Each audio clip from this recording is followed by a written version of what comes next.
Okay, groups के बारे में देख लिया। कितने बच्चों को वो समझ आ गया है कि ग्रुप्स में कैसे देखना है, कौन प्लस एम इफेक्ट दे रहा है और कौन माइनस एम देख रहा है? उसका आइडिया लग जा रहा है तुम लोगों को? तो चले फिर आगे उसकी तरफ।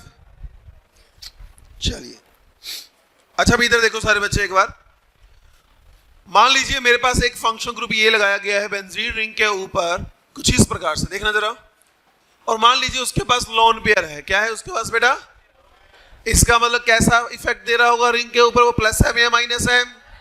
प्लस एम इफेक्ट दे रहा होगा। बहुत बढ़िया। यदि एक ग्रुप बेटा प्लस एम इफेक्ट दे रहा है तो इलेक्ट्रॉन डेंसिटी इस रिंग में बढ़ाएगा ना? यदि इस रिंग में वो इलेक्ट्रॉन डेंसिटी बढ़ाएगा तो कौन कौन सी पोजीशन में बढ़ाता है बेटा? वो ऑर्थो और। तो इसका मतलब जब ये इलेक्ट्रॉन इसको देगा तो इलेक्ट्रॉन डेंसिटी ऑर्थो में बढ़ेगी और कहां बढ़ेगी? यदि इधर बढ़ रही है तो यहां क्या आएंगे? पार्शियल। अरे कुछ ऐसा बन के आएगा क्या? मतलब जो रिंग हमारे पास दी होती है रियल में वो कुछ इस नेचर में अवेलेबल होती है। मुझे एक बात बताओ बेटा, यदि आने वाला ग्रुप, क्या बोला मैंने बेटा? मान लो मैं अभी होगा क्या कि कुछ टाइम के बाद हम रिएक्शंस देखना शुरू करेंगे। रिएक्शन में होगा क्या कि कोई ना कोई ग्रुप आएगा ना बेटा जी? अरे यस और नो? अब ये ग्रुप जब इस रिंग पे अटैक करेगा तो ऑब्वियसली या तो वो ऑर्थो पोजीशन पे जुड़ेगा या मेटा पे जुड़ेगा या फिर पैरा पे जुड़ेगा। यही तीन पॉसिबिलिटी है, इसके अलावा और कोई पॉसिबिलिटी? आप याद करो जब तुम 12th क्लास में होंगे। क्या चल रहा है बेटा? घूमी घूमी कर रही है। जो भी ग्रुप जुड़ेगा या तुमने जो रिएक्शंस देखी होगी या तो इनको ऑर्थो पे जोड़ते होंगे या मेटा पे या फिर पैरा पे। लेकिन बच्चे इस चीज में कंफ्यूज रहते हैं कि सर कब ऑर्थो पे जोड़ना, कब मेटा पे और कब पैरा पे। यही कंसेप्ट प्लस एम और माइनस एम हमें यह भी डिस्क्राइब करता है कि कौन सा ग्रुप कहां पर जुड़ना चाहिए। अब मुझे एक बात बताओ, यदि ये ग्रुप जो हमने ऊपर जोड़ा है यदि वो उसको इलेक्ट्रॉन डेंसिटी दे रहा है, मतलब रिंग पर इलेक्ट्रॉन डेंसिटी क्या कर रहा है बेटा? बढ़ा रहा है। मतलब ये रिंग कैसी होगी? इलेक्ट्रॉन रिच हो गई, ज्यादा इलेक्ट्रॉन हो रहे हैं इसके पास। तो आने वाला ग्रुप दो ही पॉसिबिलिटी हो सकती है, या तो बेटा जी वो इलेक्ट्रॉन विड्रॉइंग ग्रुप होगा या फिर इलेक्ट्रॉन कैसा होगा बेटा जी? इलेक्ट्रॉन रिलीजिंग ग्रुप होगा। यस और नो बेटा जी? यही पॉसिबिलिटी है ना? पहले कौन सा ग्रुप लगा हुआ है इसके ऊपर? Electron donating. आने वाला भी कैसा है? इलेक्ट्रॉन। मतलब ये ग्रुप जुड़ेगा तो वो भी इलेक्ट्रॉन। मुझे बताइए जब ये खराब हो जाता है सोच भाई, देखो इधर लगा हुआ ग्रुप इलेक्ट्रॉन डोनेटिंग था, आने वाला ग्रुप भी इलेक्ट्रॉन डोनेटिंग है। मतलब चाहे ये ऑर्थो मेटा पैरा कहीं भी जुड़े, ये इलेक्ट्रॉन डेंसिटी क्या करेगा? रिलीज करेगा। यस और नो? मुझे बताओ यहां कौन सा चार्ज है? एक्स्ट्रा एक्सट्री है ना वहां पर। ये ग्रुप वहां जुड़ेगा तो बेटा वो उसको स्टेबलाइज करेगा, अनस्टेबल करेगा? पैरा पे जुड़ेगा, स्टेबल करेगा, अनस्टेबल करेगा? तो कहां जुड़ना चाहिए? कि वहां पार्शियल कौन सा चार्ज है? और डोनेटिंग ग्रुप वहां जुड़ेगा तो अच्छी बात है बुरी बात? इसका मतलब यदि जिस नेचर का ग्रुप पहले ही रिंग में लगा हो, क्या बोला? और आने वाला भी सेम नेचर का हो तो वो कैसा डायरेक्टर होता है बेटा? मेटा डायरेक्टर होता है। क्या तुम ये ध्यान रख पाओगे क्या? अब बात करते हैं ऑपोजिट नेचर में। कहां बेटा जी? ऑपोजिट नेचर मुझे बताओ। देने वाला जो स्टार्टिंग में ग्रुप लगा था वो इलेक्ट्रॉन रिलीजिंग ग्रुप है, वो इलेक्ट्रॉन डेंसिटी बढ़ा रहा है। कौन कौन सी पोजीशन में बढ़ाई? ऑर्थो और पैरा के ऊपर। अब जो आने वाला ग्रुप है वो कौन है? जी स्टार, जिसका नेचर कैसा है बेटा? Electron withdrawing. तो वो यदि मेटा पे लग जाए तो अच्छी बात होगी या बुरी बात होगी? जहां पहले इलेक्ट्रॉन की कमी है तुम्हें वहां पर ही तुम खींचने वाला ग्रुप लगा दोगे तो भाई साहब मॉलिक्यूल क्या हो जाएगा? तो वो कहां लगना चाहिए? ऑर्थो या फिर जहां पर पहले ही पार्शियल कौन से चार्ज है? अरे यही तो करते आए ना पहले हम लोग। तो इसका मतलब ये ग्रुप कैसा डायरेक्टर होगा बेटा? ऑर्थो और पैरा डायरेक्टर होगा। यस और नो बेटा जी? क्या इस चीज का ध्यान रख सकते हो क्या? अब तुम्हें से कुछ बच्चों के माइंड में ये होगा कि सर ठीक है वो तो मेटा हो गया, वो तो सिंगल था, जब भी दिखेगा हम मेटा पे लगा देंगे ग्रुप को, लेकिन यहां पर आ रहा है ऑर्थो और पैरा। तो कब ऑर्थो और कब पैरा ये भी पता होना। कुछ नहीं करना, ध्यान रखना। देखो इधर मेटा डायरेक्टर मतलब मेटा में जुड़ेगा। अद्भुत हो तुम लोग।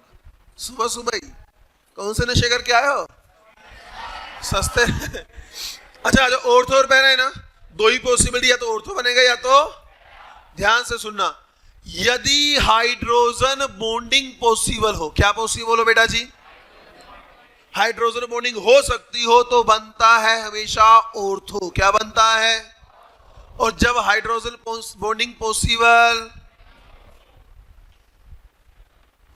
ना हो तो बनता है पैरा। रख सकते हो ध्यान, क्या है ना, सिंपल सा। बस बात यह है कि हाइड्रोजन बॉन्डिंग, कितने बच्चों को हाइड्रोजन बॉन्डिंग पता है, पता है ऑलमोस्ट को, क्योंकि इनऑर्गेनिक में पढ़ भी रहे होंगे, थोड़ा बहुत चल रहा होगा वहां पर ना, आई थिंक। चलो कोई बात नहीं, छोड़ो, इतना ध्यान रख लोगे क्या। अब मैं इसकी एग्जांपल बताऊं जो तुम लोगों ने पहले पढ़ी होगी। क्या तुम लोगों ने रीमट-इमल्सन रिएक्शन सुनी है क्या? अरे उसके अंदर फिनोल होता है ना, अरे फिनोल को बेटा क्लोरोफॉर्म के साथ रिएक्ट करवाते हैं ना, NaOH की प्रेजेंस में रिएक्शन करवाते हैं ना, और लास्ट में प्रोडक्ट क्या बनता है, ऑर्थोसैलिसैल्डिहाइड और एक पैरासैलिसैल्डिहाइड, यस और नो। मतलब जुड़ने वाला ग्रुप कौन है, एल्डिहाइड। कैसा ग्रुप है, ध्यान से देखो एग्जांपल, तुम लोग देखोगे कि रिएक्शन ऑटोमेटिकली दिमाग में बैठ जाती है। ये फिनोल है, फिनोल कैसा ग्रुप है, देने वाला या खींचने वाला, देने वाला, की लोन पे रहना, तो ये हुआ इलेक्ट्रॉन डोनेटिंग ग्रुप। रीमट-इमल्सन रिएक्शन में आने वाला ग्रुप होता है एल्डिहाइडिक, मतलब C डबल बॉन्ड OH। ये भी कैसा इफेक्ट देता है बेटा, -M, मतलब ये भी कैसा हुआ, इलेक्ट्रॉन विड्रॉइंग हुआ, यस और नो बेटा जी। सेम नेचर या ऑपोजिट नेचर, ऑपोजिट नेचर। कहां जुड़ेगा, ऑर्थो और, ध्यान से देखो प्रोडक्ट कौन से बने थे, ऑर्थोसैलिसैल्डिहाइड और पैरासैलिसैल्डिहाइड, यस और नो। तो प्रोडक्ट इसी के हिसाब से बन जाते हैं। लेकिन तुम यदि तुमने वो रिएक्ट, कितने बच्चों को रिएक्शन याद है, 2-4 बच्चों को, कोई बात।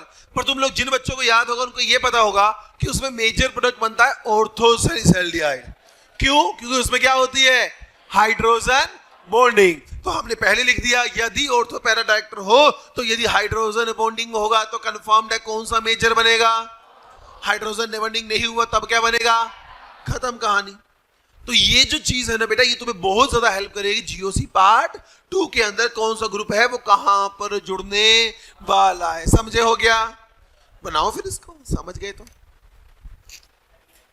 छोड़िए, तो रिएक्शन आएगी आगे, तो बस एग्जांपल दे दिया, बस वो आ गया ना, तो छोड़ो, कोई बात। रीमट-इमल्सन नहीं पढ़ी, पेपर के लिए तो पढ़ी होगी ना, ये तो पेपर में आती है। ये हो गया एल्डोल कंडेंसेशन हो गया, कैनिज़ारोस रिएक्शंस हो गया, वुड्स रिएक्शन हो गया, वुड्स फीडिंग रिएक्शंस हो गया, सुना होता ना इनके बारे में। इनको रटने की आवश्यकता, सब समझेंगे, जल्दी बनाओ इसको।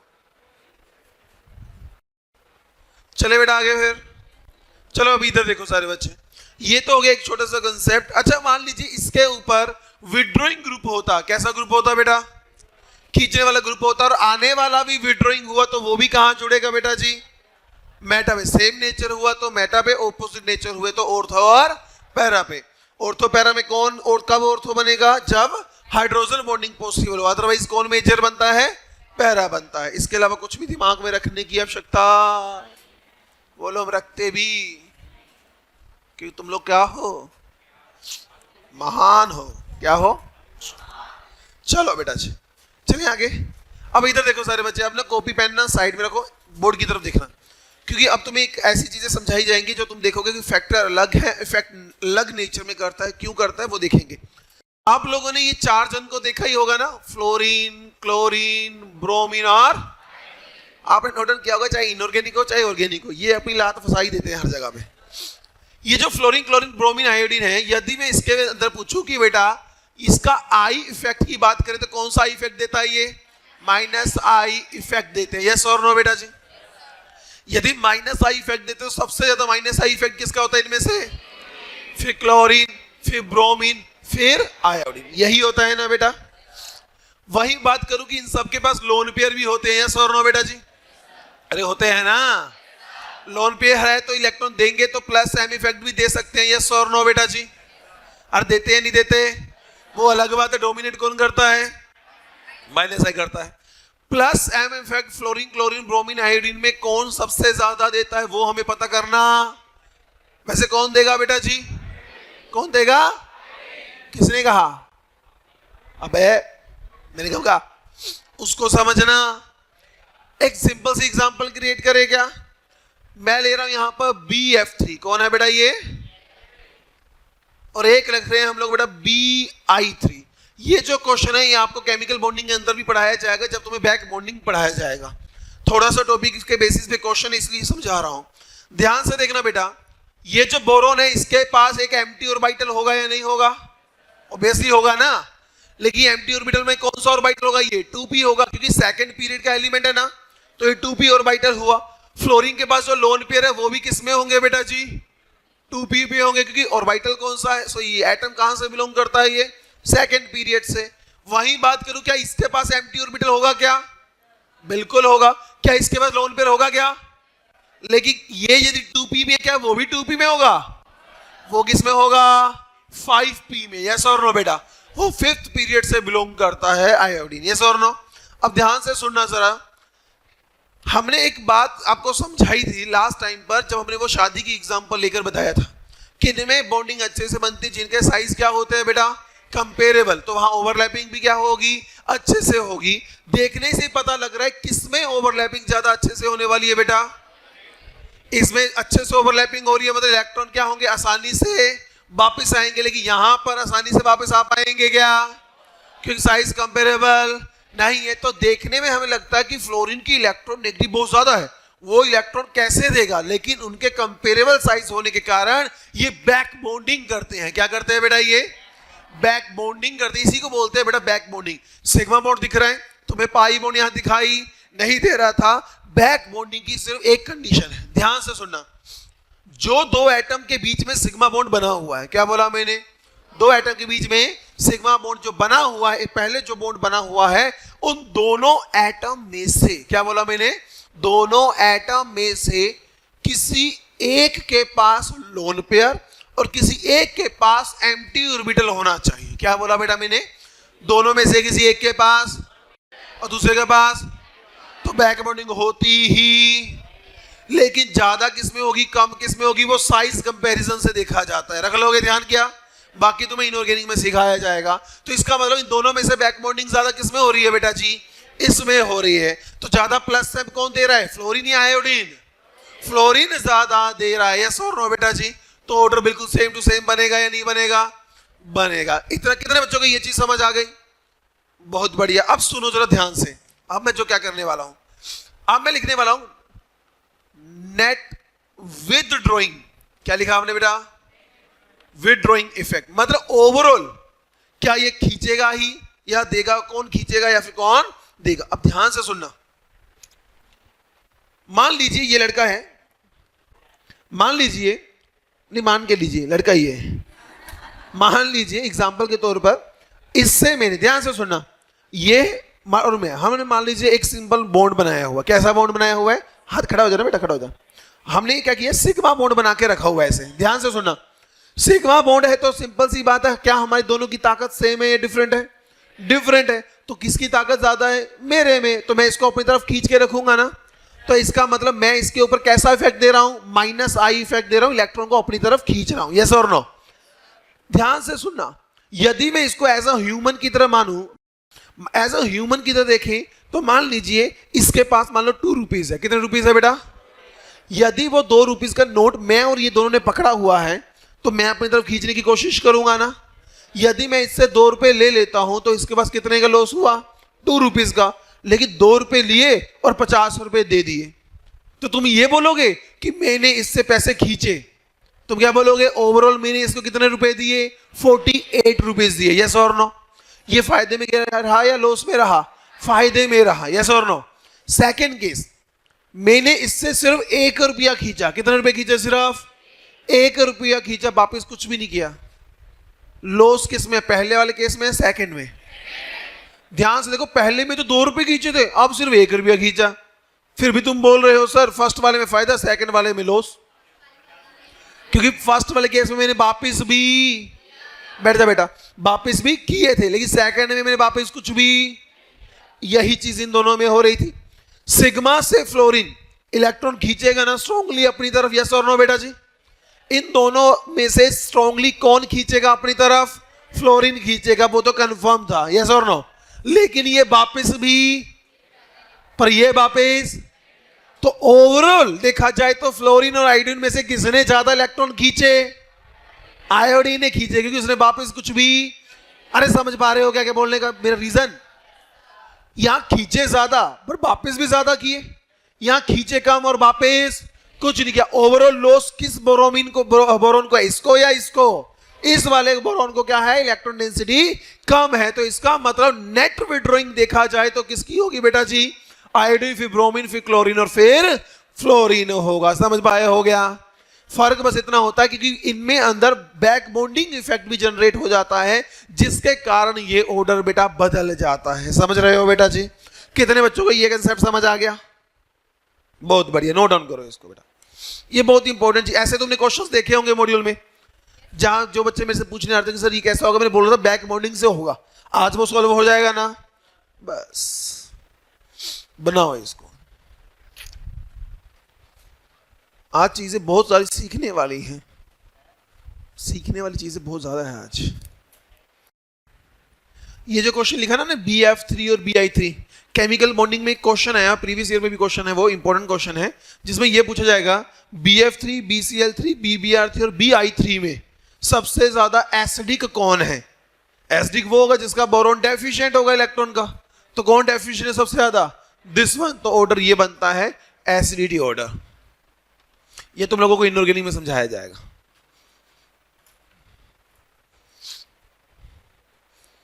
बना लिया? चलें आगे। चलिए अब जो हम चीज स्टार्ट करने वाले, one of the most important चीज जो तुम्हें बहुत चेंजेस दिखाई देंगे जिसके ऑर्डर्स के अंदर, और नाम तुम लोग सबने सुना होगा, ऑर्थो इफेक्ट। अरे सुना है क्या? कितने बच्चों ने नहीं सुना ऑर्थो इफेक्ट के बारे में? ठीक है। SIR इफेक्ट के बारे में किसने नहीं सुना? SIR इफेक्ट के बारे में काफी बच्चों ने नहीं सुना होगा, तभी फिर क्वेश्चन नहीं सॉल्व होते होंगे इसके, है ना जी? उसी के SIR होता है बेटा स्टेरिक इनहिबिशन रेजोनेंस। समझाता हूं इसको, बहुत इजी है ये। देखने में लगते हैं कि हाँ भाई सब पता नहीं क्या होगा, रियल में क्या है, ये बच्चों वाले टॉपिक है। कैसे हैं? बच्चों वाले। और तुम भी क्या हो? छोटे छोटे नन्हे मुन्ने जो थोड़े बिगड़ गए हैं ना, सुधारना पड़ेगा ना। चलो करें स्टार्ट बेटा। अच्छा अब इधर देखो, अब कोई लिखेगा नहीं, किसी का ध्यान सोने में नहीं होना चाहिए, इधर उधर नहीं होना चाहिए, क्योंकि ये एक बार समझाऊंगा वापस मैं समझाऊंगा नहीं, और इसके बिना क्वेश्चन भी सॉल्व। यदि मान लीजिए मेरे पास एक रिंग है, क्या है मेरे पास? एक रिंग है, बेंजीन रिंग ले लिया, यहां लगा दिया एक ग्रुप G। क्या लगा दिया? एक ग्रुप G लगा दिया। मान लीजिए G के पास बेटा लोन पेयर है। क्या है बेटा इसके पास? लोन पेयर है। और यहां पे यदि लोन पेयर इसके साथ कॉन्जुगेशन तब करता है जब इस वाले कार्बन के ये जो पाई में पार्टिसिपेट हुए हैं और वाइटल, वो दोनों एक दूसरे के क्या होने चाहिए बेटा? पैरेलल होंगे, तभी कॉन्जुगेशन होगी, अदरवाइज कॉन्जुगेशन। तो इसका मतलब यहां जो ऑर्बिटल होंगे वो कुछ इस तरीके से होंगे ना बेटा, एक दूसरे के बिल्कुल पैरेलल। इसी प्रकार से मैं एक और रिंग लेता हूं, ध्यान से देखना बेटा। मान लीजिए ये भी G ले लिया, यहां पर क्या ले लिया बेटा जी? G। और यहां पर मान लीजिए ग्रुप ले लिया G1। क्या ले लिया ग्रुप बेटा जी? G1 लिया। अब यहां पर भी मान लीजिए लोन पेयर है इसके पास। क्या है इसके पास बेटा? Lone pair. और यहां भी एक ऑर्बिटल होगा या नहीं होगा बेटा जी? जो इसके क्या होंगे? पैरेलल होंगे एक दूसरे के। ध्यान से सुनना मैं क्या बोलने वाला हूं। और एक थर्ड केस और लेते हैं। थर्ड केस में मैंने क्या किया, एक फिर से रिंग लिया, यहां ग्रुप G लगाया, यहां ग्रुप G1 लगा दिया, यहां ग्रुप G2 लगा दिया। यहां भी इसके लोन पेयर तभी कंजुगेशन में पार्टिसिपेट करेंगे जब ये जो लोब है वो एक दूसरे के क्या आएंगे बेटा? पैरेलल आएंगे। यदि पैरेलल हुआ तो कंजुगेशन होगी, अदरवाइज कंजुगेशन नहीं होगी। ध्यान से देखना बेटा, पहले केस पे आइए। यहां पर कौन सा एटम प्रेजेंट होगा? हाइड्रोजन। बल्कि एटम होता है या स्मॉल एटम होता है? स्मॉल एटम होता है। क्या ये स्मॉल एटम इस बड़े ग्रुप को धक्का दे सकता है क्या? मतलब ग्रुप वहीं का, ज्यादा उसको कोई दिक्कत? जब उसको कोई दिक्कत नहीं आएगी तो अपने लोब्स को भी वो हिलाएगा। तो यहां पर ये पाई बॉन्ड इधर लोन पे शिफ्ट हो सकता है क्या? यस, तो इसका मतलब ये दोनों पाई बॉन्ड एक दूसरे के पैरेलल हुए, तो इसका मतलब यहां यदि बात करें ओवरलैपिंग की, किसकी बात करें बेटा जी?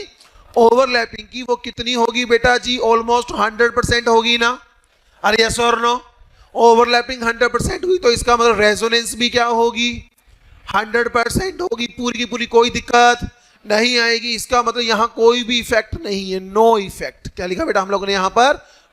यस, यदि कोई भी चेंजेस दिखाई ना दे तो वहां क्या होता है? No effect. लेकिन जैसे ही मैं बात करता हूं इस केस में यदि तुम ध्यान से देखोगे बेटा, तो हो क्या रहा था कि एक ग्रुप जनरेट हुआ वहां पर, यस और नो? यदि यहां पर एक ग्रुप आया, क्या ये ग्रुप इसको दिक्कत क्रिएट करेगा? क्या ज्यादा करेगा, कम करेगा? कम करेगा, लेकिन करेगा जरूर। ध्यान से सुनो, जब ये ग्रुप यहां पर ऑर्थो पोजीशन पे लग गया तो ये इसके काफी नजदीक है। जब यहां एक दूसरे के नजदीक है तो यहां पर क्या जनरेट होगी बेटा जी? रिपल्शन। यस और नो बेटा? जब रिपल्शन यहां पर होगी, बढ़ेगी, रिपल्शन जब बढ़ती है बेटा जी तो एनर्जी भी बढ़ती है। जब एनर्जी बढ़ेगी तो स्टेबिलिटी, यस, स्टेबिलिटी क्या होती है बेटा? कम हो जाती। ये तो पता है ना तुम लोगों को?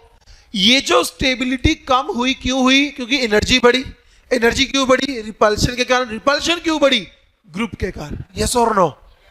यदि ऑर्थो पे यदि ग्रुप सब्स्टिट्यूट होता है और उस ग्रुप के कारण रिपल्शन बढ़ जाए और एनर्जी बढ़ जाए तो स्टेबिलिटी कम हो जाती है, तो इसी को कहते हैं ऑर्थो इफेक्ट। क्योंकि ग्रुप कहां जुड़ा है? मेटा और पैरा से कोई फर्क, क्योंकि वो एकदम से दूर होते हैं, लेकिन ऑर्थो वाला बिल्कुल ग्रुप की तरफ होता है। ध्यान से सुनना, यदि इस केस में मैं बात करता हूं ओवरलैपिंग की, किसकी बात करता हूं बेटा जी? क्या ओवरलैपिंग 100% हो पाएगी क्या? यदि ये ग्रुप उसको रिपल्शन करेगा, मान लो ये ग्रुप ज्यादा बड़ा नहीं है तो रिपल्शन करेगा तो थोड़ा सा तो बदल देगा ना, जो पैरेलल थे वो हल्के से तो साइड हो जाएंगे। तो इसका मतलब यहां पर ओवरलैपिंग 100% तो नहीं होगी, कितनी होती? Less than 100%। यस और नो? ओवरलैपिंग लेस देन 100 है तो रेजोनेंस भी क्या होगी? Less than 100%। और यदि ऐसा हो तो इसी को कहते हैं बेटा ऑर्थो इफेक्ट। रख लोगे ध्यान बेटा जी? अब सुनो, ऑर्थो इफेक्ट तब ही जनरेट होता है जब रिंग में मिनिमम कितने ग्रुप होने चाहिए? एक ये और एक ये। एक ग्रुप हो तो कभी इफेक्ट जनरेट नहीं होता। तो मिनिमम रिंग में कितने ग्रुप चाहिए वहां पर? 2। अब ध्यान से सुनना क्या बोलने वाला हूं। ये जरूरी नहीं है कि ये दोनों ही ग्रुप बल्कि हो। क्या बोला मैंने? ये जरूरी नहीं है कि दोनों ही ग्रुप क्या हो।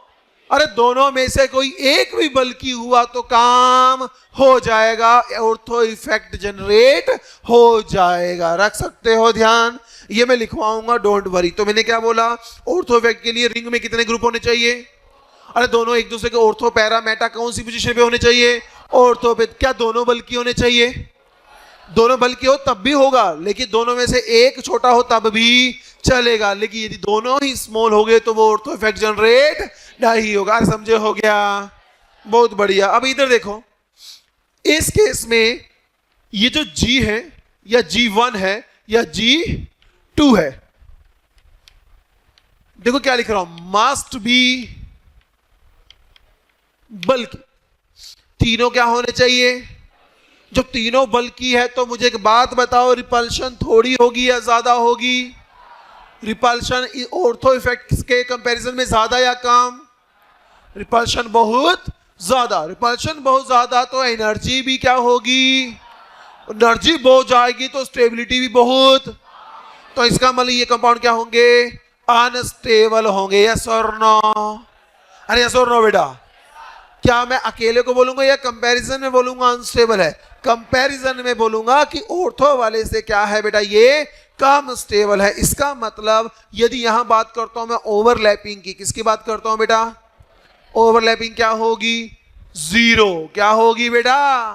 ये इतने बल्कि ग्रुप लगते हैं कि उसको अपने प्लेन से ही हटा देते हैं। जो जैसे ये बल्कि हुआ, ये बल्कि हुआ, बीच वाले को इतना धक्का देंगे कि जो ऑर्बिटल ये जो ग्रुप इस प्लेन में था वो प्लेन छोड़कर क्या हो जाता है, साइड में। जब प्लेन छोड़ दिया तो लोब भी पैरेलल नहीं रहेंगे। जब प्लेन छोड़ता है तो वो 90 डिग्री एंगल में चला जाएगा। यहां पहुंच गया तो वो कभी भी ओवरलैपिंग नहीं करता, तो डायरेक्ट यहां क्या लिखा जाएगा, कितनी ओवरलैपिंग हुई बेटा, 0। तो यहां रेजोनेंस भी क्या होगी, 0 होगी। बच्चा ये सोचता कि सर लोन पे पड़ा तो होना चाहिए, लेकिन ये बल्कि ग्रुप वहां पर होने, इसी को बोलते हैं SIR इफेक्ट। बताओ बच्चों, दिमाग में बैठ गया क्या? बताओ बेटा, SIR इफेक्ट के लिए कितने ग्रुप चाहिए? क्या तीनों में से दो बल्कि हो, एक छोटा हो, चलेगा क्या? तीनों ही क्या होने चाहिए? और यदि तीनों बल्कि है तो होता क्या है कि जो मेन सेंट्रल ग्रुप होगा जो कंजुगेशन करने वाला वो प्लेन को छोड़ देता है, जिसके कारण वो कंजुगेशन नहीं कर पाता और ओवरलैपिंग 1% भी नहीं होती। कितनी होती है बेटा, 0। तो रेजोनेंस भी 0। उसको हम क्या बोलेंगे, SIR इफेक्ट। इस और नो बेटा, नोट डाउन करो। डाउट था? जोर से बोला। हाँ, इसमें तो गया, ये इधर गया, लोन पेयर नहीं जाएगा। यहां पाई बॉन्ड बनता है ना, lone pair sigma pi conjugation है ना, ये इधर देना मतलब यहां पाई बॉन्ड बन जाना, तो ये बॉन्ड शिफ्ट हो गया, यहां आ जाएगा नेगेटिव चार्ज।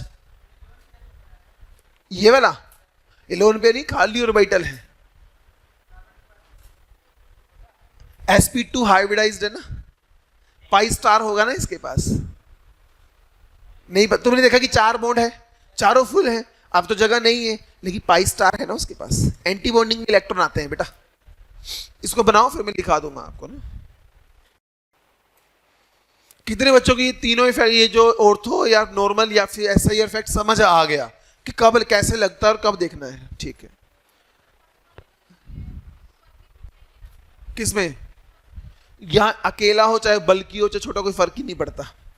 H को हम काउंट ही नहीं करते बेटा, इतने छोटे होते हैं। ठीक है। यहां जो अब तुम्हारे दिमाग में यार होगा ना कि सर बल्कि और स्मॉल, हमें तो रियल में पता ही नहीं है कौन बल्कि होते कौन स्मॉल होते हैं। तो मैं लिखाऊंगा अभी कौन कौन से बल्कि होते हैं और कौन कौन से स्मॉल होते हैं। बेटा जितने तुम्हारे दिमाग में डाउट्स है वो हमें पहले पता है, चिंता नहीं करनी। ये किसकी कंडीशन है, किसके पास लिखा है इसको? तो उसी की होगी ना, है? जब बेटा बल्कि होते हैं तो रिपल्शन ज्यादा है। जब रिपल्शन ज्यादा होती है तो ये जो मेन जो जिसकी लोन पे कंजुगेशन में आने थे वो इस प्लेन को ही छोड़ देता है। प्लेन को जब छोड़ेगा तो ये और ये दोनों लोब एक दूसरे के पैरेलल नहीं रहते, परपेंडिकुलर हो जाते हैं, जिसके कारण कब 0% क्या होती है, ओवरलैपिंग होती है। हाँ जी,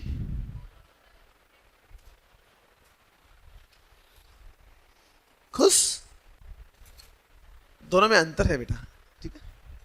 अब है क्या ना कि वो अब इस वाले लोब को तुम 3D में तो ये रियल में ऐसे निकला होगा और ये पीछे को गया होगा, यस 90 डिग्री एंगल के पास बन गया बेटा। तो चाले आगे पक्का। तो पहले एक लाइन लिख ली जाए क्या? तो लिखिए, लिखिए first point, ortho and SIR, ortho and SIR effect are always observed in bulky groups. Ortho and SIR effect are always observed in bulky groups. मतलब बल्कि ग्रुप आते हैं तभी वो दिखाई देते हैं, अदरवाइज वो दिखाई नहीं देते। Point number 2,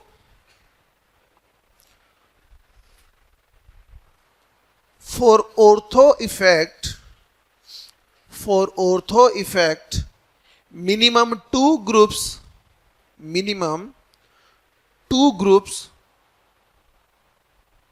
should be present on ring, and at least one of the group and at least one of the group should be, क्या होना चाहिए, बल्कि, शुड बी बल्कि। बहुत बढ़िया, मिनिमम 2 होने चाहिए, दोनों में से कोई एक क्या होना चाहिए, ये दोनों बल्कि हो तब भी हो जाएगा, लेकिन मिनिमम एक होना ही। Point number 3, for SIR, for sir SIR, comma, 3 groups should be present on ring. 3 groups should be present on ring and, बिल्कुल बेटा जी, तीनों ही बड़े होने जरूरी है, तभी वो उसको होगा क्या ना, दोनों में, तीनों में से एक छोटा ग्रुप हुआ तो उसको पूरे तरीके से प्लेन से नहीं हटा पाएंगे। और तो ध्यान से देखो, SIR में हमने ओवरलैपिंग कितनी रखी है, 0, मतलब 1% भी ओवरलैपिंग नहीं होनी चाहिए, मतलब टोटली उसको प्लेन को लॉस करना पड़ेगा। यस और नो बेटा? तो इसलिए लिख रहे हैं तीनों बल्कि should be present on ring and all of the 3 groups, all of the 3 groups, इसको हाईलाइट कर लेना इस पॉइंट को, all of the 3 groups must be, क्या, मोटे होने चाहिए, बल्कि होने चाहिए। रख लोगे ध्यान? अब थोड़ा नजर डालें बल्कि और स्मॉल ग्रुप्स के ऊपर, पक्का? देखो इधर लिखने वाला हूं मैं किनको बेटा जी, बल्कि ग्रुप्स, और इधर क्या लिखूंगा, छोटे ग्रुप्स। चलिए इधर देखो बेटा, बल्कि ग्रुप जो जो तुम लोगों ने मोस्टली सुने होते हैं, एक तो तुमने COH सुना होगा, SO3H सुना होगा, अरे सुने हैं ना। इसके अलावा तुम लोगों ने सुना होगा ये NR2, ये भी क्या होता है बेटा, बल्कि। NH3 पॉजिटिव, ये भी क्या होता है। अच्छा ये NH3 और यहां किसी से जुड़ा हुआ है, क्योंकि यदि अकेला NH3 होता तो पॉजिटिव चार्ज नहीं आता, पता है ना। R क्या होता है बेटा, एल्काइल ग्रुप, यस और नो। इसका मतलब R में वो अकेला CH3 भी हो सकता है, C2H5 भी हो सकता है, C3H7 भी हो सकता है, कुछ भी हो सकता है, लेकिन किसके बना होगा, कार्बन और हाइड्रोजन से। यस और नो बेटा जी? तो वो सारे किस में आते हैं, बल्कि में आते हैं। हैलोजन में देखा जाए तो ब्रोमीन और आयोडीन भी किस में आते हैं बेटा, बल्कि में आते हैं। क्या इनका तुम ध्यान रख सकते हो, क्या रखना पड़ेगा। और वही बात करते हैं बेटा स्मॉल ग्रुप्स में, किसकी बात करते हैं बेटा हम लोग। अच्छा एक NO2 रह गया यार, लिख लेना साथ में, NO2 नाइट्रो ग्रुप भी वही ग्रुप है जो तुम्हें देखने को मिलेंगे क्वेश्चंस के अंदर, इसके अलावा तुम्हें दिखाई देंगे नहीं। R ग्रुप में वो वेरिएशन करते हैं, कहीं CH3 लगाया होगा, कहीं C2H5 लगाया होगा, तो तुम्हें उससे कोई फर्क, बल्कि में ही है सारे के सारे, तो सब ऑर्थो या फिर SIR इफेक्ट दे सकते हैं। वही बात करते हैं स्मॉल में, तो स्मॉल में तो पहले ही आ जाता है NH2, कौन आता है बेटा जी, NR2। जब R ग्रुप लगे तो बल्कि, नहीं लगे तो इधर आएगा OR। भी क्या होता है बेटा जी हमारे पास, लेकिन यहां पे R मस्ट बी CH3 होना चाहिए। क्या होना चाहिए बेटा जी, यदि और लग जाए तो बल्कि में ही काउंट हो जाते हैं। उसके अलावा तुम्हें जो ध्यान रखना है वो है हमारे पास OH। इसके अलावा जो तुम्हें ध्यान रखना है, हैलोजन में ब्रोमीन आयोडीन बल्कि में आए तो छोटे में कौन जाएंगे, फ्लोरीन और क्लोरीन जाएंगे, रख लोगे ध्यान। इसके अलावा एक CN नाइट्राइल भी स्मॉल के अंदर ही काउंट किया जाता है। बच्चे सबसे ज्यादा कंफ्यूज होते हैं इसके अंदर, किसने ये तो देखने में बल्कि लग रहा है, नहीं, नजदीक आता है ऑक्सीजन, CH3 ग्रुप चल जाता है उससे दूर, तो इसलिए ज्यादा पर हिंड्रेंस में दिखाई नहीं देती उस केस में। तो ये ग्रुप्स का तुम लोगों ने रखना है ध्यान, रख लोगे ना, रखना ही, और कौन ऑप्शन तो लिखो फिर, बना लिए बेटा। चलिए हेड, यस जी, इधर ये वाला, यदि OCH3 को मैं इस वाले केस में लूंगा, हाँ, तो दोनों में से OCH3 यहां हो गया, तो ये ग्रुप जो लोन पेयर देने वाला है वो बल्कि ही मिलेगा तुम लोगों को। जब वो बल्कि मिलेगा तो ऑब्वियसली दोनों में से कोई एक ही बल्कि चाहिए था, तो वो ऑर्थो इफेक्ट दे देगा फिर बेटा जी। जोर से बोल, सुनाई दे रहा है क्या? जोर से बोल बेटा, फैन चल रहे हैं आवाज नहीं आती। ओ बल्कि होगा बेटा। ऑक्सीजन पीरियोडिक टेबल में कहां आता है, लेफ्ट साइड या राइट साइड? राइट साइड जाते हुए साइज छोटा होता जाता है ना। चलिए रख लोगे इतना ध्यान बेटा। अच्छा अब इधर देखेंगे, फिर कोई नहीं लिखेगा, सिर्फ सुनेंगे ध्यान से वो भी। अब हम बात करेंगे एप्लीकेशंस की। किसकी बात करेंगे बेटा जी? ध्यान से सुनना। पहली एप्लीकेशन है stability of carbocation. Stability of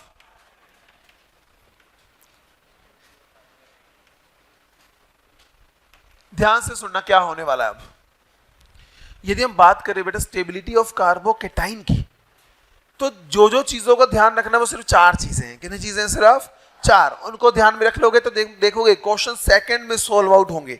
पर यदि उन चारों का ध्यान नहीं रखा तो लुट जाओगे। क्या हो जाओगे? ध्यान से सुनना।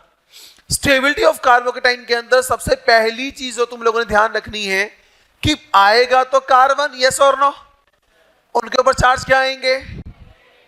लेकिन यह होगा क्या? 2 तरह के कार्बन मिल सकते हैं। या तो मिलेगा सैचुरेटेड, यस और नो बेटा, या तो मिलेगा अनसैचुरेटेड।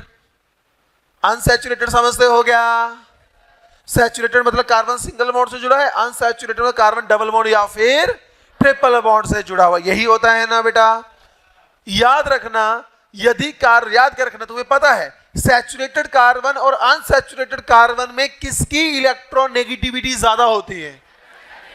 जिसकी इलेक्ट्रोनेगेटिविटी ज्यादा होती है पॉजिटिव चार्ज रखना पसंद करता है या नेगेटिव चार्ज रखना पसंद करता है? अब यहां क्या है? तो इन दोनों में से ज्यादा स्टेबल कौन? सैचुरेटेड वाला। खत्म कहानी। कितने बच्चों को ये पहले ही पता था? कंसेप्ट में पढ़ चुके हैं इसलिए पूछ रहा हूं। बी नंबर, यहां जो स्टेबिलिटी होती है क्या लिखा होती है बेटा? That is directly proportional to extent of resonance. हमने लाइन लिखी थी ना, क्या लिखी थी? More the resonating structure more will be the, अरे याद है क्या? तो जिसमें ज्यादा रेजोनेटिंग स्ट्रक्चर बनेंगे वो उतना ही ज्यादा क्या होगा? एग्जाम्पल देखो, हम लोगों ने एलाइलिक कार्बोकेटाइन पढ़ा था ना, कितने रेजोनेटिंग स्ट्रक्चर बने थे? 2। हमने बेंजाइलिक कार्बोकेटाइन भी पढ़ा था, कितने स्ट्रक्चर बने थे? अरे दोनों में से ज्यादा स्टेबल कौन? 5 वाला, यस और नो? तो ये सेकंड लाइन कहने का मतलब है। समझ गए इस लाइन को? सी लाइन तो तुम्हें पता ही है। यदि स्टेबिलिटी क्या बेटा? स्टेबिलिटी ऑफ कार्बोकेटाइन मीजोमेरिक में बताओ किसके डायरेक्टली होगी? प्लस एम के या माइनस एम के? देखो पॉजिटिव चार्ज है तो देने वाला ग्रुप चाहिए। देने वाले कौन होते हैं? Plus M. और इनवर्सली किसके होगा? माइनस एम के। वही बात करता हूं again, stability of carbocation inductive के बारे में बताइए किसके डायरेक्टली होगा बेटा? प्लस आई के डायरेक्टली और माइनस आई के इनवर्सली। कितने फैक्टर है हमारे पास बेटा? 4। पहला फैक्टर क्या बोलता है? यदि पॉजिटिव चार्ज सैचुरेटेड कार्बन पे है और दूसरे में अनसैचुरेटेड में है तो ज्यादा स्टेबल कौन होगा? सैचुरेटेड होगा। यदि 2 स्ट्रक्चर के अंदर अलग अलग रेजोनेटिंग स्ट्रक्चर बने हैं, जिसमें ज्यादा रेजोनेटिंग स्ट्रक्चर बनेंगे वो ज्यादा क्या होगा? थर्ड। जिसमें हमारे पास क्या होगा? प्लस एम वाले ग्रुप लगे होंगे वो ज्यादा स्टेबल होगा as compare to other one. और हमें पता है कौन प्लस एम ज्यादा देता है और कौन प्लस एम कम देता है। और इंडक्टिव में देखा जाए तो कौन आएगा? प्लस आई वाले पहले, माइनस आई वाले बाद में। क्या ये दिमाग में रह जाएगा क्या? ये लिखो, फिर आज हम शुरू करेंगे। क्या ये हटा दो? बना लिया बेटा? बना फटाफट बनाइए। इन चारों पॉइंट्स का ध्यान रखना, ठीक है? अब एक क्वेश्चन दूंगा मैं जिसमें हमारे पास 4 मॉलिक्यूल नहीं, मैं 7-8 मॉलिक्यूल दूंगा। आपने सभी को अरेंज करना है उनकी स्टेबिलिटी के आधार पर। 4 फैक्टर आपके सामने लिखे हैं, उनको मद्देनजर रखते हुए चलना है। ओके ओके बेटा। तो क्वेश्चन नंबर, तो रियल में रेजोनेंस के हमने 3 दिन हो गए पढ़ते हुए, 3 से 4 लेक्चर हो गए। अब जाके इसके क्वेश्चन शुरू हो रहे हैं, तो थोड़ा सा ध्यान से करना। सब चीज माइंड में है ना? चलो मेरे माइंड में है, कोई बात नहीं, मैं हेल्प कर दूंगा। आपके माइंड में है, बस आपको पता। अब क्वेश्चन लिखूंगा तुम्हारे माइंड में अपने आप आता रहेगा। ए मॉलिक्यूल है हमारे पास CH3, ठीक है। ए मेरे पास ये है, बी दिया गया है मेरे पास कुछ इस प्रकार से CH3 पॉजिटिव, सी हमें दिया गया है CH2 double bond CH single bond CH3, okay. D हमें दिया गया है, इसको 1 2 3 नंबरिंग देना यार, क्योंकि मुझे ABC नहीं आती यार, ठीक है बेटा। चलो फोर्थ है मेरे पास CH2 double bond CH positive, fifth है मेरे पास कुछ इस प्रकार से, इसको तो जानते ही होंगे,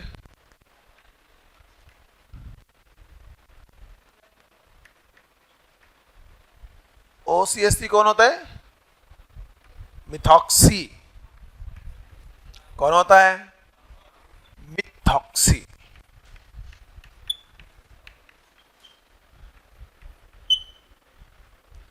डरना नहीं है क्वेश्चन से।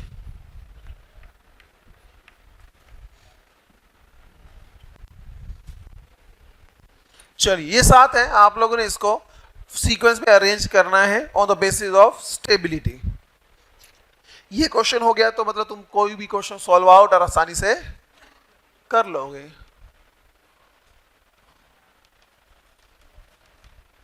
यू हैव ओनली 1 मिनट, करो इसको,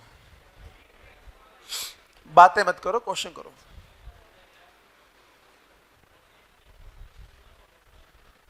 कौन सा नंबर? 6 नंबर में H, ये CH2 पॉजिटिव है, CH2 पॉजिटिव, सब में वही तो है, कोई बात नहीं बेटा जी, दूर है ना, क्वेश्चन दिखा नहीं होगा, यहीं कहीं और होती तो दिख जाती, तो जूम भी चलता है आंखों में। बनाओ जल्दी बनाओ यार, बना लिया है कोई बच्चा जिसने बना भी लिया? 1 2 3, अबे बन गया। चलो मैं करूं ट्राई बेटा। अरे ध्यान से देखो इस पूरे क्वेश्चन के अंदर, हमें इतना पता है कि जो सैचुरेटेड कार्बन होते हैं, क्या होते हैं? वो अनसैचुरेटेड से ज्यादा स्टेबल होते हैं, यस और नो? सैचुरेटेड कार्बन कौन कौन से है बेटा जी? फर्स्ट, सेकंड, बस यही है सैचुरेटेड। अरे यस और नो? और अनसैचुरेटेड वाला कौन है? तो इतना तो पता है सबसे लास्ट में कौन आने वाला है? फोर्थ आने वाला, यस और नो? बाकियों में रेजोनेंस हो रही है, तुम्हें पता रेजोनेंस हो रही है, और एक जगह सैचुरेटेड पे है, कौन ज्यादा स्टेबलाइज होगा? जहां रेजोनेंस हो रही होगी। रेजोनेंस किस किस में हो रही है बेटा जी? थर्ड में हो रही है, फिफ्थ में, सिक्स्थ में, और तो हमें पता सबसे ज्यादा स्टेबल कौन कौन होने वाले हैं? थर्ड होगा, फिफ्थ, सिक्स, सेवन। इनसे कम कौन होगा बेटा जी? सैचुरेटेड वाले। सैचुरेटेड वाले कौन कौन है बेटा? फर्स्ट और सेकंड। क्या आधा ऑर्डर बन गया? हमें इतना पता लगे कौन पहले आने वाले, कौन बाद में आने वाले हैं। अब मुझे एक बात बताओ, 4 तो पता ही है सबसे लास्ट में आएगा, यस और नो? 1 और 2 के अंदर दोनों सैचुरेटेड, लेकिन यहां पर तो प्लस का इफेक्ट लग रहा है, यस और नो? दोनों में से ज्यादा स्टेबल कौन? तो हमें इतना पता लगे यहां फर्स्ट आएगा और फिर आएगा सेकंड। बताओ आधा ऑर्डर बन गया क्या? अब 3 थर्ड, फिफ्थ, सिक्स और सेवंथ में देखना है, ध्यान से देखो। थर्ड, फिफ्थ, सिक्स, सेवन में किसमें रेजोनेंस सबसे कम हो रही है? थर्ड में सबसे कम हो रही है, तो यहां कौन आना चाहिए? थर्ड। अब इन 3, 1 2 3 सभी में रेजोनेंस हो रही है ना, सभी में रेजोनेटिंग स्ट्रक्चर्स बन रहे हैं ना। लेकिन मुझे एक बात बताओ, यहां पे कौन सा ग्रुप है? -m वाला, +m वाला? +m वाला, क्योंकि लोन पेयर है ना, यहां कोई ग्रुप वाला फैक्टर है ही नहीं। और यहां कैसा है? -i वाला। हमें चाहिए कैसा? +m वाला। तो सबसे ज्यादा स्टेबल फिफ्थ, फिर सिक्स, फिर सेवन। कितने बच्चों ने यही ऑर्डर बनाया था? 5-4 बच्चे हैं, बहुत बढ़िया। तो क्वेश्चन को ना ऐसे नहीं तुम इक्वल को पकड़ दो, जो ये 4 फैक्टर बताए हमने उसी को पकड़ के किया ना सॉल्व आउट। पहले देखा कि जिसमें सबसे और रेजोनेटिंग स्ट्रक्चर वो सबसे ज्यादा स्टेबल, फिर कुछ सैचुरेटेड थे, कुछ अनसैचुरेटेड थे, तो सैचुरेटेड वाले अनसैचुरेटेड के मुकाबले क्या थे? ज्यादा स्टेबल। फिर उसमें देखा कौन ज्यादा स्टेबलाइज कर रहा है, कौन कम कर रहा है, आंसर बन के आ गया। मुश्किल था क्या ये क्वेश्चन? बहुत आसान क्वेश्चन था, बनाओ इसको, बनाओ। कितने बच्चों को ये क्वेश्चन समझ आ गया कि कैसे किया था? जिनको नहीं आया कोई बात नहीं, सो जाना थोड़ी देर बाद, ठीक है? हाँ बेटा, कौन से वाला? दोबारा बताऊं इसको? 6 और 7 को? बेटा देखो, 6 में यहां H कोई भी इफेक्ट देता नहीं है ना, लेकिन ये कैसा दे रहा है? पॉजिटिव चार्ज को माइनस आई, देखो इनवर्सली लिखा है, स्टेबलाइज करेगा अनस्टेबल करेगा। इन दोनों में से ज्यादा स्टेबल कौन? जहां कोई इफेक्ट नहीं है और एक में खींचने वाला है, तो हमें कोई वाला ज्यादा आएगा ना, 6 पे 7। और बोलो है? इन दोनों में रेजोनेंस स्ट्रक्चर इक्वल बनेंगे, इक्वल बनेंगे। अब तुम सोच रहे होंगे सर CLV लोन पेयर होंगे इसके पास तो। अब लेकिन तुम्हें एक चीज का पता है ना, हेलोजन के टाइम पर इंडक्टिव डोमिनेट करता है मेसोमेरिक के ऊपर। लिखवाया था ना ये लाइन बेटा जी, बताया था 2 केसेस, हेलोजन और दूसरा कौन था? COO negative. याद है ना? कुछ भी याद नहीं तुम लोगों को कि तुम पढ़ाई नहीं करते बेटा? हाँ बेटा, किसकी? Extent of overlapping resonance. अरे देखो ना, वो तब होगा जैसे इसमें हमारे पास 2 ही रेजोनेंस स्ट्रक्चर बनने थे, इनमें 5-5 बनने थे, तो ये ज्यादा स्टेबल हो गए इसके। यहां सेम हो गया एक्सटेंट ऑफ रेजोनेंस, इसमें और इसमें सब में सेम है ना रेजोनेंस। अरे बेंजीन रख जाए तो 5 स्ट्रक्चर बनते हैं, खत्म कहानी। कितने बनते हैं? 5। बना के देखना 5 बन जाएंगे। लेकिन अब वो चीज सेम होगी तो बचे कौन? ये वाले ग्रुप बचे, तो इनके आधार पे देख लिया, खत्म कहानी। चलो एक और क्वेश्चन लिखो फिर। कौन सा? 3 और? अरे इसको भी बताना पड़ेगा, कौन है? अबे यार,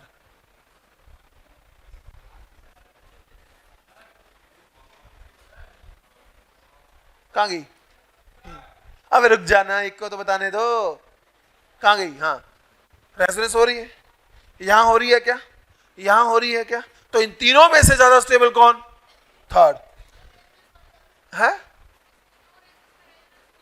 हाँ यार, वो तो कंफर्म नहीं है ना बेटा, कि रेजोनेंस में इलेक्ट्रॉन शिफ्ट होते हैं। 3 दिन हो गए पढ़ाते हुए, रेजोनेंस हुआ तो ये हो गया। अब ये फर्स्ट और फोर्थ को ध्यान से देखोगे, ये सैचुरेटेड है और ये कौन ज्यादा स्टेबल? सैचुरेटेड, खत्म कहानी। हाँ बेटा, इधर से आवाज आई थी, कौन था? यस, चेक करने का सीक्वेंस। बेटा मुझे एक बात बताओ, तुम लोग महान बच्चे हो, अबे जहां रेजोनेंस इफेक्ट लगेगा वो डोमिनेट करेगा नहीं करेगा? करेगा। जिसमें ज्यादा रेजोनेंस होगी वो उससे भी ज्यादा क्या करेगा? डोमिनेट करेगा। जब रेजोनेंस, जो ही हमने लिखा, ये जो वर्ड लिखा है सैचुरेटेड अनसैचुरेटेड, जब रेजोनेंस नहीं होगी तब देखना है ये वाला। सैचुरेटेड और अनसैचुरेटेड का मतलब समझते हो क्या? नहीं समझते? मैं बता रहा हूं, समझते होते तो ये क्वेश्चन ही नहीं आता। अब यहां देखो, ये सैचुरेटेड वाला था ना, ये अनसैचुरेटेड वाला था ना, इनमें रेजोनेंस हो रही है क्या? तो खत्म कहानी। सबसे ज्यादा इफेक्टिव कौन होगा? जहां रेजोनेंस है वहां चार्ज पूरे तरीके से खत्म होने की चांसेस होते हैं, डीलोकलाइज होता है चार्ज। यहां डीलोकलाइज हो रहा है क्या? यहां डीलोकलाइज हो रहा है क्या? कौन डोमिनेट करेगा? जहां रेजोनेंस हो रही है। और तुम्हें भी पता है जहां सैचुरेटेड और अनसैचुरेटेड होते हैं वहां इंडक्टिव इफेक्ट लगते हैं, और एक जगह रेजोनेंस लग रहा है, कौन डोमिनेट करेगा? रेजोनेंस। बेटा मेरी बात सुनो, सारे बच्चे इधर देखो, कान खोल के सुन लो, घर जाकर पढ़ना शुरू कर दो। तुम पढ़ाई नहीं कर रहे घर जाके, अब नन्हे मुन्ने क्वेश्चंस को तुम लोग दिमाग खराब हो रहे हो। इसके अंदर 4 पॉइंट लिखे, उसके अलावा कुछ पकड़ना नहीं है। जहां रेजोनेंस होगी वो सबसे ज्यादा फेवरेबल होगा, जिसमें रेजोनेंस ज्यादा होगी वो उससे भी ज्यादा फेवरेबल होगा। रेजोनेंस वाला चीज खत्म हो जाएगी, फिर क्या देखनी है तुम लोगों ने? सैचुरेटेड और अनसैचुरेटेड, कहानी खत्म। इससे अलावा कुछ देखने की आवश्यकता नहीं है। नेक्स्ट क्वेश्चन लिखो। अरे यार तुम लोगों को ना जितना ज्यादा दिया जाता है ना, तुम उससे ज्यादा उछलते हो। चलो एक क्वेश्चन है,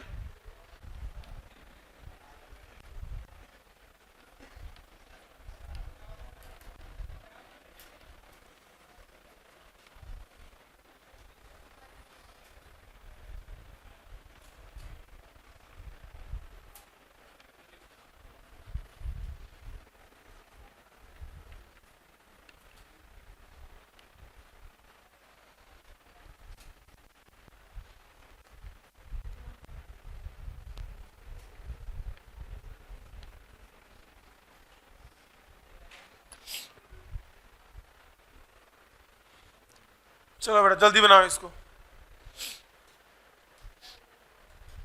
यू हैव ओनली 20 सेकेंड। इन चारों में से कहीं रेजोनेंस है क्या? कौन से वाले में है? उसके अलावा किसी और में है क्या?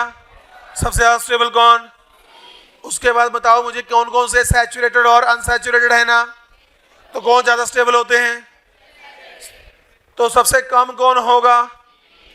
अब ए और बी दोनों सैचुरेटेड है ना, लेकिन यहां पर सिर्फ क्या है प्लस है, यहां पर दो, ये 2 डिग्री वाला है, यस और नो? ज्यादा स्टेबल कौन? फिर कौन आएगा? खत्म कर। कितने बच्चों ने यही सोचा था? खत्म क्वेश्चन। Next question number 3।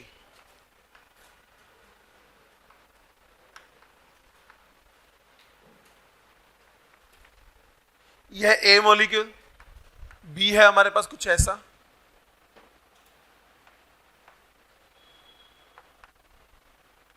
सी है कुछ ऐसा,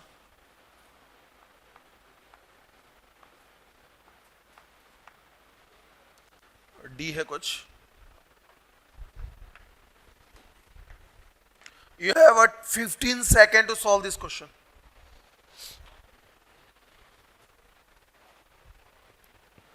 बोर्ड की तरफ देख के सॉल्व हो जाएगा।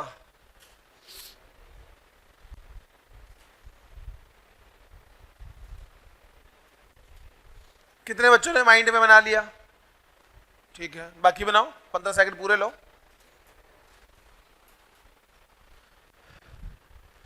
डन? सबने कुछ ना कुछ डिसाइड कर लिया ना? मुझे बताओ इन चारों में से ऐसे दो कौन से स्ट्रक्चर है जो ज्यादा स्टेबल होने वाले बाकी दो से? कौन सा? सीओडी, ए और सी। अरे ध्यान से देखो, ए और बी होने चाहिए सर ना, कि दोनों में देखो लोन पे सिग्मा पॉजिटिव चार्ज कंजुगेशन होगी क्या? लेकिन दोनों में कंजुगेशन डिस्टेंस में है, तो ये भी माइनस आई दे रहा है, ये भी क्या दे रहा है? अरे इधर देखो, ये दोनों क्या होने चाहिए? ए और बी पहले आने चाहिए सी और डी के मुकाबले, यस और नो?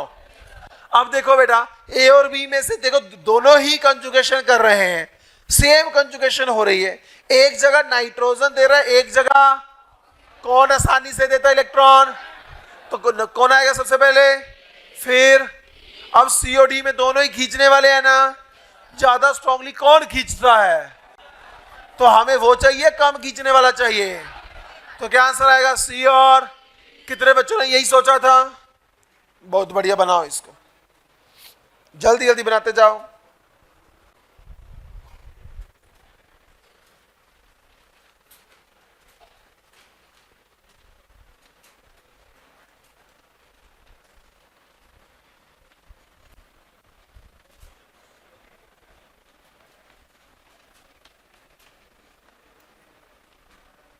चलिए, लिखना नहीं है, बोर्ड की तरफ देखना सिर्फ। ए और बी में से ज्यादा स्टेबल कौन? ए कितनों को लगता है? 3 बच्चों को। बी कितनों को लगता है? सबको।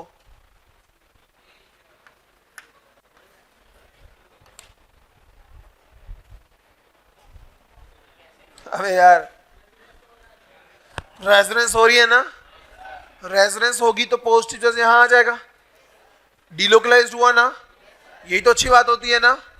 लेकिन चार्ज तो रहेगा ना? चार्ज ही नहीं है। अबे एक के पास 10 रुपए की कमी है, लेकिन उसने कमी 3 जन ने बांट के 3-3 रुपए की कमी कर ली अपने में। एक के पास कमी है ही नहीं, तो कौन ज्यादा स्टेबल हुआ? बिना कमी वाला। अबे यार तुम लोग दिमाग ही नहीं लगाते। इसका क्या है? ऑक्टेट क्या है बेटा जी? इनकम्प्लीट है, लेकिन यहां पर सभी का ऑक्टेट क्या है? तो कौन ज्यादा स्टेबल होगा? अरे यार तुम लेकिन एक चीज पढ़ी होगी ना, एक चार्ज स्पीशीज एक विदाउट चार्ज है, कौन ज्यादा स्टेबल होता है? Without charge. तो यहां क्यों नहीं लगाया? यहां क्यों नहीं लगाया कि तुम इतनी देर से यही पढ़ रहे हो, रेजोनेंस रेजोनेंस रेजोनेंस रेजोनेंस, यहां रेजोनेंस होगी। यस, ऐसा नहीं चलेगा, सोचना तो पड़ेगा ना। एक चार्ज एक विदाउट चार्ज है, विदाउट चार्ज वाला ज्यादा स्टेबल होता है, समझे क्या? चलो नेक्स्ट क्वेश्चन पे चले गया। Question number 5। इसको ये भी नहीं पता क्वेश्चन कौन सा चल रहा है। चलो आसान सा क्वेश्चन दूं क्या? मैं क्यों दूं?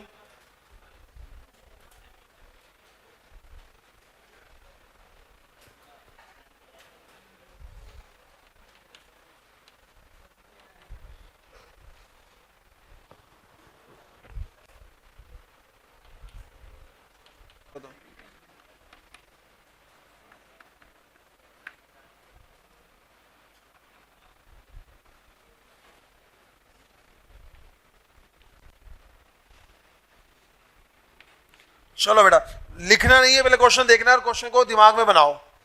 हाँ, पेन पून बाद में उठाना। कितने बच्चों ने बना भी लिया? तो स्पीड आ रही है, आएगी भी और स्पीड है। क्वेश्चन बनने से पहले आंसर आ जाएगा। बोर्ड पे लिखने से पहले क्या आएगा? हाँ, हम नहीं होएंगे। बनाओ जल्दी बनाओ। अब कितने बच्चों का बन गया आंसर? बाकी बनाओ या क्या कर रहे हो? ये तो देखते सॉल्व हो गया। अरे ध्यान से देखो, सबसे ज्यादा रेजोनेंस किस में हो रही है? ए में, बी में, सी में, डी में? ए में 3 बेंजीन रिंग लगी है ना, यहां कितनी है? लेकिन साथ में एक पाई बॉन्ड भी है, ये भी कंजुगेशन में 2 बेंजीन भी, तो सबसे इधर कितनी है? 1 है। यहां पर कोई भी नहीं है। सबसे ज्यादा स्टेबल कौन होगा? ए होगा। उसके बाद फिर कौन होगा? फिर कौन होगा? अरे आसान या मुश्किल? कितने बच्चों ने यही सोचा था? बहुत बढ़िया, जल्दी बनाओ जल्दी।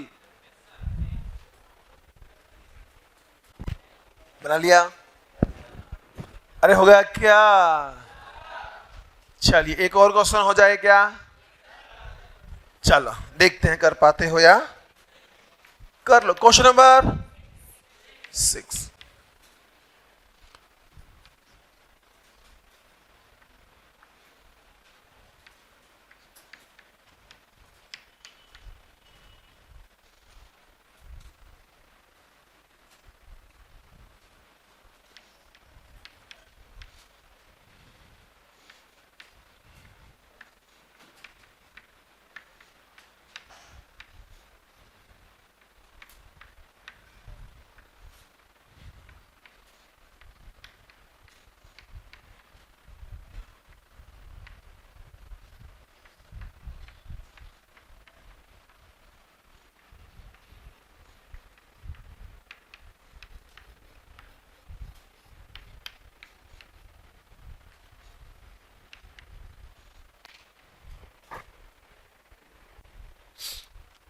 ऑर्डर ऑफ स्टेबिलिटी लिखना नहीं है, पहले बोर्ड की तरफ देख के सॉल्व करना है दिमाग में। लिखते रहोगे बाद में घर जाके। बताओ मुझे, इतना बताओ देखकर, क्या पूरा मॉलिक्यूल देखने पड़ेंगे या सिर्फ ग्रुप से ही आंसर आ जाएगा? कि बाकी सब चीज क्या है? ग्रुप्स में ही बदलाव हो रहा है ना, मतलब अब इनको हमें कंपेयर करना पड़ेगा ना। हमें कैसे ग्रुप चाहिए, प्लस एम वाले या माइनस एम वाले? ये कैसा है? ये भी, तो सबसे ज्यादा स्टेबल कौन? ए आएगा। उसके बाद कौन होगा? सी, बी। बहुत बढ़िया। अब सी और डी में दोनों माइनस एम वाले हैं ना, आंसर बाद में। माइनस एम की सीरीज बताओ, सबसे ज्यादा कौन करता है? सीरीज बताओ, सीरीज। माइनस एम की सीरीज क्या होती है? नाइट्रो, फिर नाइट्राइल, फिर एल्डिहाइड, फिर कीटोन, फिर एल्डिहाइड और कीटोन, एल्डिहाइड और कार्बोक्सिलिक में ज्यादा माइनस एम किसका होता है? हमें ज्यादा चाहिए कम चाहिए? तो पहले कौन आएगा, फिर कौन आएगा? कितने बच्चों ने यही सोचा था? बहुत बढ़िया, मजा आ गया। आसान लग रहा है ही आसान होते हैं, तुम लोग पता नहीं कहां गुम हो जाते हो यार। एक और हो जाए, 8वां क्वेश्चन।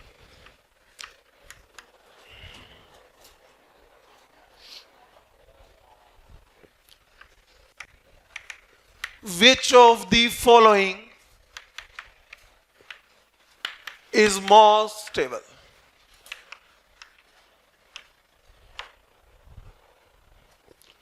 ए ऑप्शन है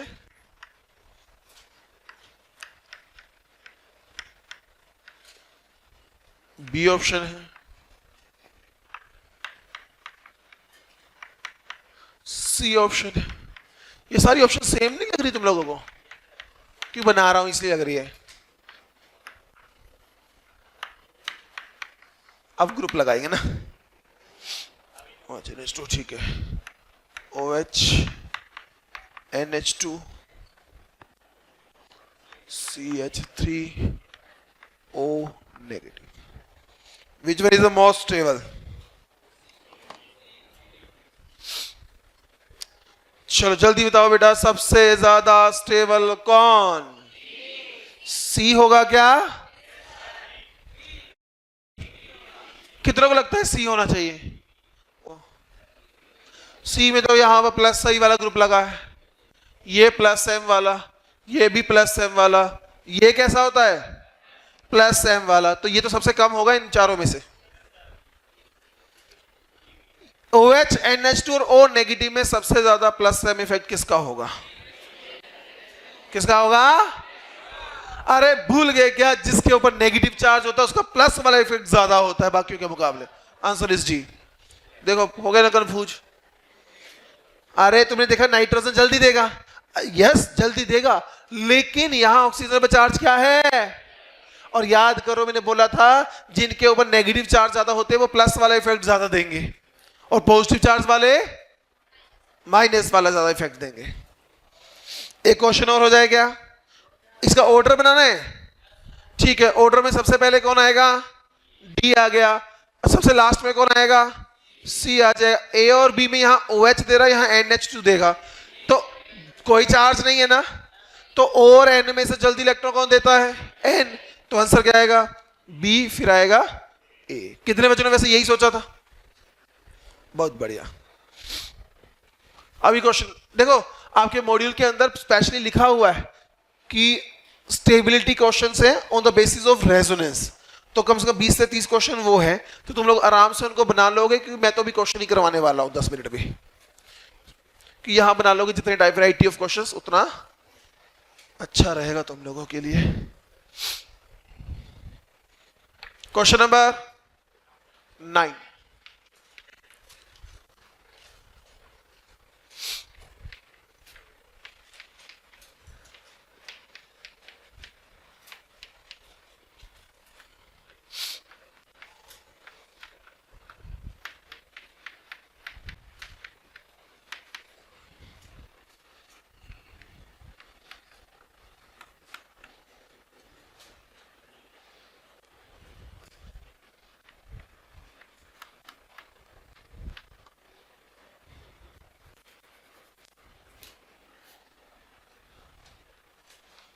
बताओ बेटा ऑर्डर ऑफ स्टेबिलिटी।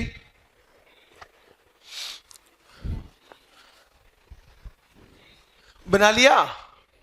दिमाग में तो आ गया होगा कुछ ना कुछ। अच्छा सच सच बताना है, कितने बच्चे हैं जो दिमाग में, चाहे वो सही है गलत है, लेकिन वो बना रहे हैं कुछ ना कुछ? बना रहे हो ना सारे, ट्राई कर रहे हो? कितने बच्चों का ऑलमोस्ट काफी बार ठीक हो रहा है, कि जो सोच रहे हैं वही आंसर आ रहा है? ठीक है। जिनका नहीं आ रहा वो कॉपी पे भी करके देखने घर जाके। ABC में सबसे ज्यादा स्टेबल कौन?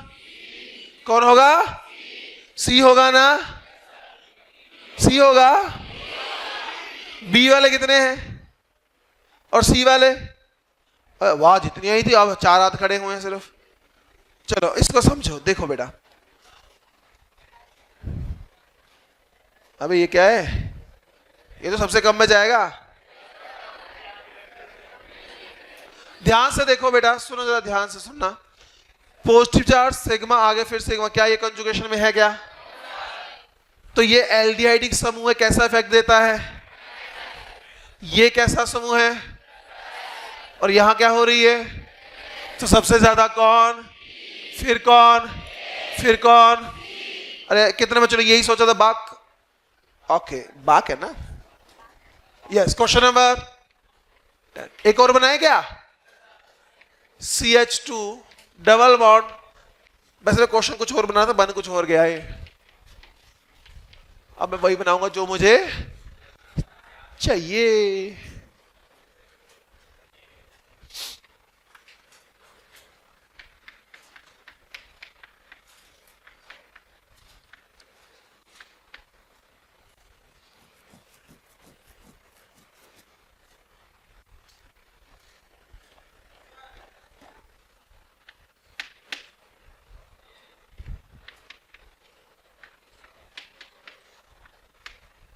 चलो भाई, पहले क्या कॉपी पे बनाओगे, पहले दिमाग में बनाओगे। आ जाओ, ए बी और सी के अंदर सबसे ज्यादा स्टेबल कौन, उससे बाद फिर लास्ट में। कितने बच्चों ने यही सोचा है? सब गलत है। अब सुनो, यहीं पर ये जो क्वेश्चन है, ऐसे मॉड्यूल में 2-3 क्वेश्चन है, तुम वहां फंसने थे इसलिए करवा रहा हूं। ध्यान से सुनो, तुम्हें दिखा यहां कंजुगेशन है, यहां प्लस आई वाले माइंड ने यही बोला ना, यहां पाई सिग्मा पोस्ट कंजुगेशन है ना। अब मुझे एक बात बताओ, यहां जो कंजुगेशन है कार्बन और ऑक्सीजन के बीच में चलने वाली है ना, कौन ज्यादा इलेक्ट्रोनेगेटिव है? वो अपने पाई को जाने देगा? जाने देगा क्या? अरे जाने देगा क्या? ऑक्सीजन अपने इलेक्ट्रॉन को जाने देगा तो ऑक्सीजन पे चार्ज क्या आएगा? ऑक्सीजन अपने ऊपर पॉजिटिव तब ही रखता है जब उसका ऑक्टेट भी फिर भी कंप्लीट रहना चाहिए। ये बनाया था ना क्वेश्चन हमने। यदि इलेक्ट्रॉन देने के बावजूद भी ऑक्सीजन का ऑक्टेट कंप्लीट हो तब तो वो इलेक्ट्रॉन को जाने देगा, लेकिन जब मैं इधर भेजूंगा, तुम्हारे माइंड ने तो यही बोला ना, यदि भेजूंगा तो कुछ ऐसा बन जाएगा CH2 double bond CHO positive. क्या इसका अब ऑक्टेट कंप्लीट है? नहीं है ना। तो क्या ये इधर से इधर जाएगा? नहीं जाएगा। इसका यहां पर रेजोनेंस नहीं है, तो ये कैसा इफेक्ट दे रहा है? तो बताओ ऑर्डर क्या आने वाला है? ABC। कितने बच्चों ने ये सोचा हुआ था? बहुत बढ़िया। पर कितने बच्चों ने ये चीज दिमाग में, सच सच बोलना, कितने बच्चों के दिमाग में ये चीज आई थी कि ये नहीं होना चाहिए क्योंकि पाई बॉन्ड इधर शिफ्ट नहीं होगा? बहुत बढ़िया। नेक्स्ट डे आके हम 5-10 क्वेश्चन और प्रैक्टिस करेंगे। तुम्हारा काम बस इतना है, आज मॉड्यूल में सेक्शन ए एक्सरसाइज 1 और एक्सरसाइज 2 के अंदर वहां पर रेजोनेंस के स्टेबिलिटी के क्वेश्चन अलग दिए हैं, वो आज तुम लोगों ने क्या करनी है बेटा? प्रैक्टिस करनी है। जो डाउट होगा नेक्स्ट क्लास में ही डिस्कस हो जाएगा। अब बोलो बेटा। Pi sigma post conjugated system है, लेकिन वो कंजुगेशन होने नहीं देगा क्योंकि ऑक्सीजन क्या हो जाएगा? इलेक्ट्रॉन डेफिशिएंट हो जाएगा ना। नहीं नहीं नहीं, ऐसा नहीं। तुम्हें उस पे चलना है, कंसेप्ट पे चलना है। क्यों यहां तुम फॉलो कर लोगे कि यहां हो रहा है, कुछ ऐसे केसेस होंगे जहां ये फॉलो, तो तुम फंस जाओगे वहां पर। इसलिए कंसेप्ट को पकड़ो हमेशा। Okay, thank you everyone. बाकी किसी को भी यदि डाउट हो इसके अंदर, क्योंकि ये one of the most important चीज है, तो तुम लोग आज इवनिंग में DC में आ सकते हो। ठीक है बेटा, 1.5 घंटे का DC आ जाना उसमें। Okay, thank you everyone.